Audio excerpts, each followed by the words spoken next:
Pemilu udah kelar teman-teman semua. Banyak orang yang bilang harusnya sekarang kita fokus pada perjalanan bangsa pasca pemilu. Cuman banyak orang juga bertanya bagaimana dengan indikasi kecurangan pemilu.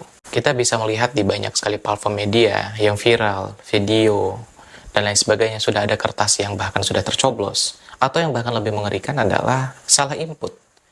KPU sendiri mengakui ada lebih dari 2.000 TPS itu salah input.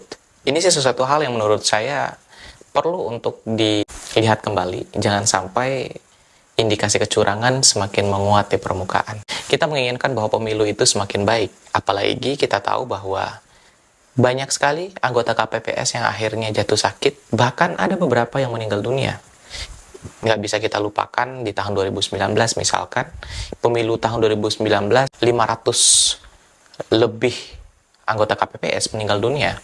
Tentunya tragedi 2019 tidak kita inginkan kembali terjadi di pemilu 2024. Namun pertanyaannya, ketika pemilu 2024 mengerucut pada satu paslon, Prabowo Gibran yang akhirnya menjadi pemenang di quick count dan sampai detik ini masih memimpin di perolehan suara real count KPU yang walaupun masih dalam proses. Tetapi apakah kepemimpinan Prabowo Gibran mampu memberikan harapan untuk Indonesia? Banyak orang yang khawatir justru kepemimpinan Prabowo Gibran itu memberikan dampak yang buruk bagi Indonesia. Karena mau Prabowo atau Jokowi sekalipun yang berkuasa, bila 3 periodenya terus berlanjut, maka kapitalisme akan terus mengakar di Indonesia, mencengkram.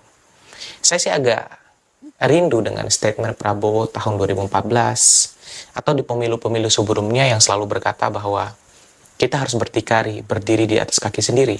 Tampak-tampaknya suara itu tidak pernah kita dengarkan. Atau mungkin Prabowo khawatir bila suara itu disuarakan, kapitalisme global tidak akan memberikan peluang kepada Prabowo untuk memenangkan pemilu di tahun 2024. Ini adalah sesuatu hal yang mungkin agak konspiratif tetapi juga provokatif. Menggugah nalar berpikir kritis anak muda bahwa siapa yang akhirnya akan berkuasa ketika Prabowo Gibran menjadi presiden dan wakil presiden di Indonesia.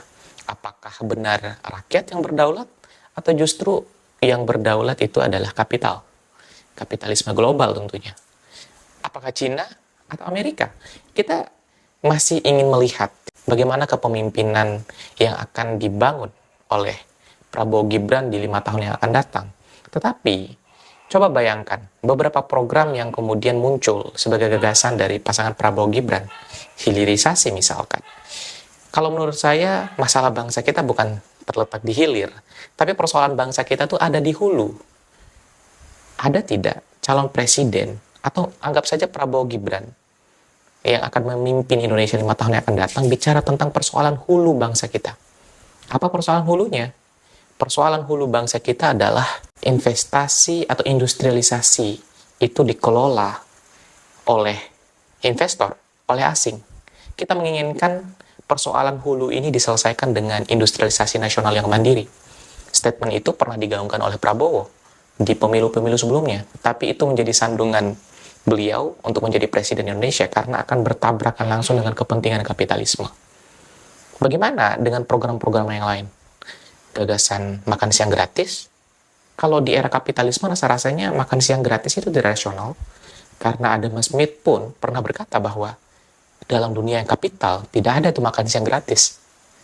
Teman-teman masih percaya? Atau misalkan gagasan program makan siang gratis itu apakah tidak memangkas program yang lain? BLT misalkan, atau mungkin BBM. Subsidi BBM akan hilang, subsidi LPG akan kemudian dipangkas oleh pemerintah, atau mungkin subsidi-subsidi kesehatan. Ini sesuatu hal yang menarik menurut saya untuk kemudian dipertanyakan oleh publik. Ketika kita berusaha memprioritaskan suatu hal, maka akan ada hal lain yang kita korbankan.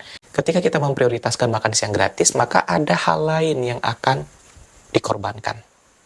Sudah siap menjadi bagian yang dikorbankan dalam kepemimpinan Prabowo Gibran di masa depan?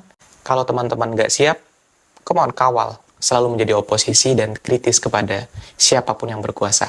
Karena kita menginginkan kedaulatan rakyat, bukan kedaulatan kapitalisme. See you.